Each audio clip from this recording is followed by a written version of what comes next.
Hi, I'm attorney Gregory Dell here with attorney Stephen Jessup, and we're going to talk about MassMutual Insurance Company and specifically some tips on how to get your MassMutual disability claim approved when you're at the initial stages of filing.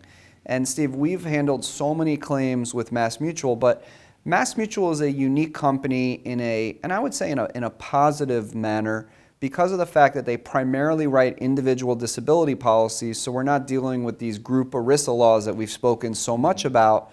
So when someone gets a policy from them, they're getting their own contract, where basically if MassMutual doesn't pay, then you go after them for a breach of contract and you say, you have all the rights to a jury trial and everything like that. So that's a great thing.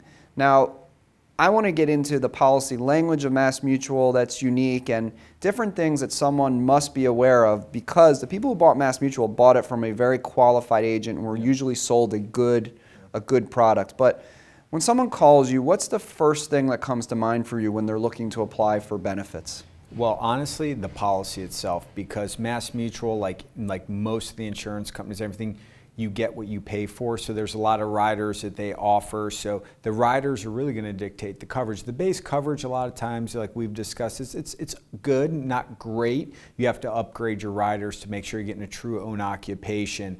COLA increases, partial disability provisions, things like that. So first, it's the policy. Want to see that, and then really it kind of goes into what the person's occupation is. And how they practice, and if it's a doctor, do they have their own practice? A dentist, the same thing, because each profession is going to have their own laundry list of things that we're going to know that MassMutual is going to want to see as part of the initial application. All right, so with MassMutual in particular, claimant sends you their policy, you take a look at it, and what's the common definition of disability that you're usually dealing with?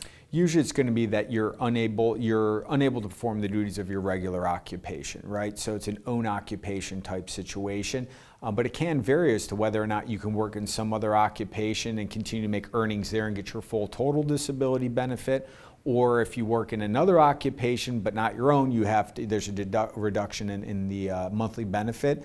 So the total disability definition can vary. And realistically, that kind of comes when your agent is, signing up for the policy. They'll make their recommendations, but you ultimately decide what you want to spend the money on.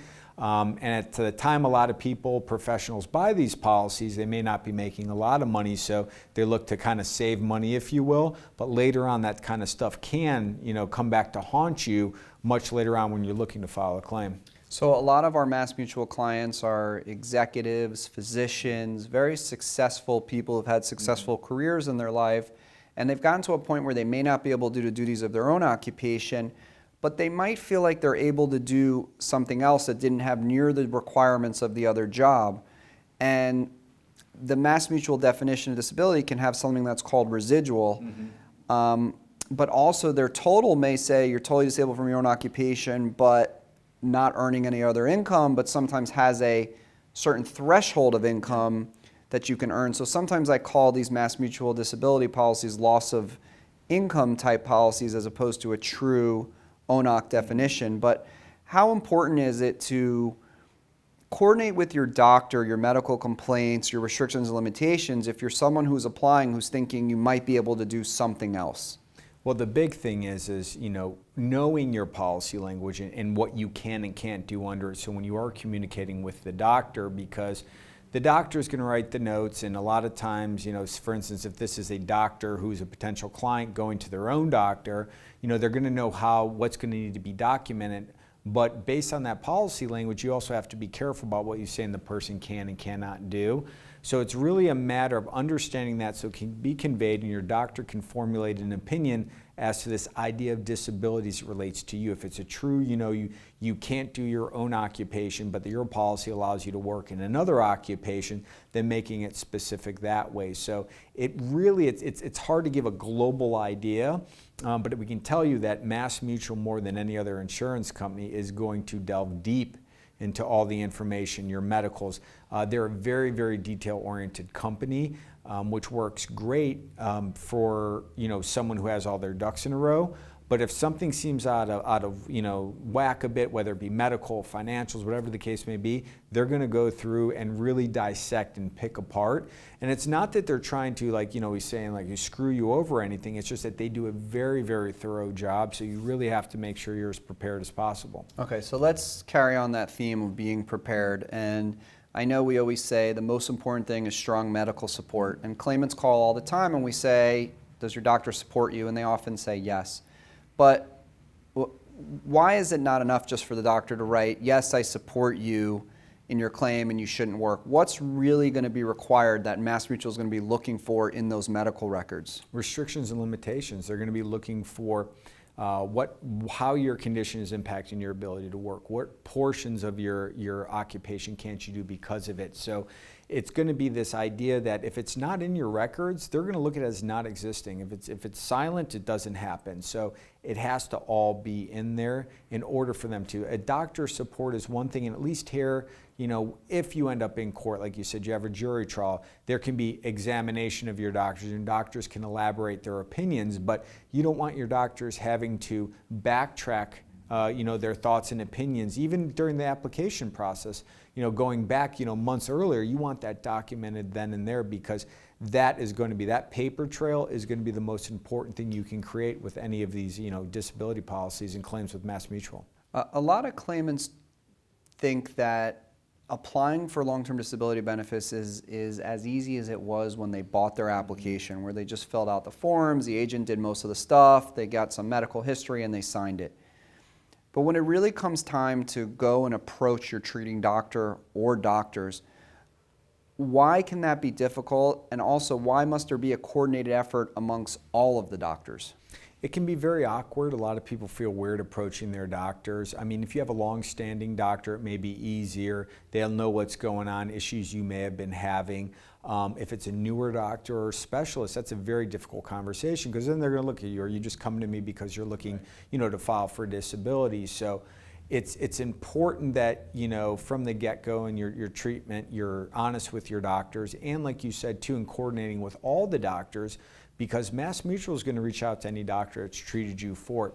Some doctors may have a large role, some may have a small, some may not be involved anymore, but the opinions that they give, if asked questions, sent questionnaires, or they speak to a medical representative from MassMutual, they may not document what's really going on, or say, hey, I never gave restrictions and limitations. And if you start getting stuff that even at the end of the day may not be so vital to the claim and your treatment, it's still negative medical information that MassMutual is going to start compiling against you and taking a deeper look at, and really having their doctors really dig into. I find that our MassMutual clients, people who contact us, are very conscientious people. They've worked with their financial advisor to buy a good policy. They work really hard, and often they've been working through a medical condition. Yeah. And we see that all the time. And sometimes, the expression, good deed doesn't go unpunished. Yep. They've been working through a back condition, a bad diagnosis, a shoulder, a knee, whatever it may be, whatever it is that's disabling them, and now they've been doing it for a year, 2 years. How do you go about, at that point in time when you're submitting the claim, choosing the appropriate date of disability? It's going to depend what the goal of the claim is. If it's a residual or partial where you still want to continue to work, then we're going to take a look at correlating medical with loss of income to verify time where there may have been a downward trend. If it's a complete cessation, I'm not working at all with and going on long term, that could become problematic, because the insurance company, MassMutual, they're going to look at it like, we've been able to do this for this long, so what's changed? Yeah. And if the records aren't documenting that you're struggling, having to put in extra hours to try to get the same amount of work done, whatever the case may be, they're going to be like, well, why now? You were able to work with it 2 years ago. And a lot of things, especially pain-related conditions, they get worse over time, especially if you have problems with your back, structurally speaking. So that's another reason why that tie-in of making sure that you're communicating with your doctors and they're documenting everything. Because unless you get in an accident or you get some type of catastrophic diagnosis, a date of disability is not very often a set in stone type thing. And I'd say it's more often than not, most of our claims are someone who's been working through the condition, because you're not going to make as much on disability usually. And these clients don't want to stop working. And so they're trying to work through it, trying to do what they can, and then the disability company says, like you said, why now? And that's what we have to guide our clients to have the support in the medical records and present their story as to why it is now. Now, one thing I love about the MassMutual policies compared to these other group policies is we're not dealing with this national economy of how your job is performed in the national economy usually. It's very rarely that we ever see that.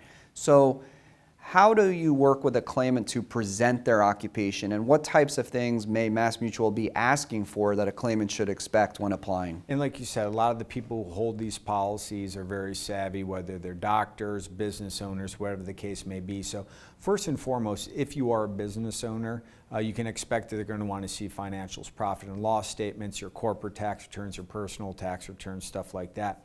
If you're a medical doctor, they're going to want to see your CPT codes. Dentists, they're going to look at your ADA codes.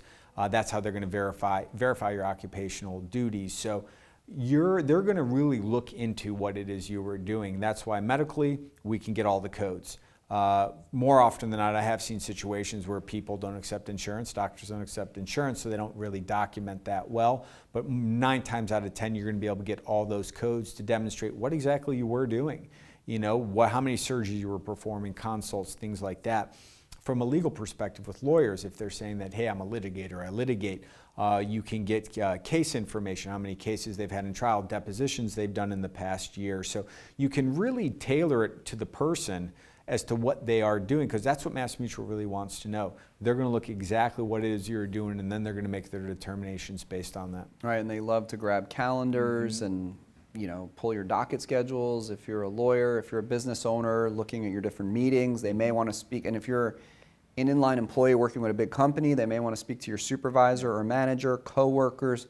Now, we stop them from speaking to anyone without our permission. Yeah. That's another thing you got to be careful of if you're not represented, because these authorizations you sign are very general, and they can call an employer, a coworker, something like that. Plus, you sign a HIPAA authorization so they can freely call doctors, which brings up another point to always tell your doctor not to speak to MassMutual without first speaking to you. And then we work with the client to guide them about that phone call or try to set that up.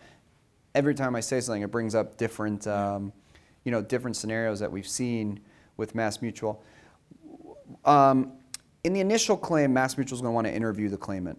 How important is that interview, and how do you work to prepare a claimant for that video? I personally think it's very important because it's their first time putting eyes on you, and they are assessing you. You've already submitted claim forms and everything at that point, so you've already... Or sometimes not, because you just called them on the phone and they're calling you. Well, if they want to do it in person or after something's already been done, they've already got information on you, so that consistency of information, especially if it's in person. They're trying to get to know you as they're insured. I mean, I truly believe MassMutual is a company where they try to do right by their insureds, but they are going to evaluate to make sure that a claim is warranted. So the way you present yourself, the way you answer questions, the consistency of the answers provided, all those types of things. Situations with, for instance, you're going to want to have a sit-down meeting and say part of the disability is severe lower back pain.